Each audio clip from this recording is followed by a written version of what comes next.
Corporate wellness has really taken off, and a health coach is the ideal professional to help bridge the gap between standard healthcare within organizational systems and behavioral change.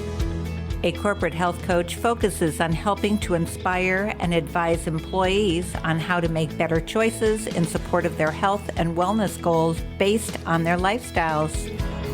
When employees are well taken care of, they are more productive, less stressed, and happier workers.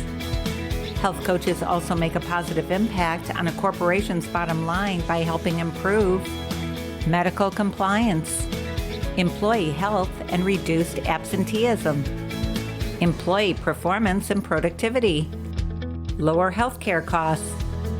By taking care of employees through health coaching programs, corporations are ensuring not only a healthy culture, but a more productive and successful company and workplace.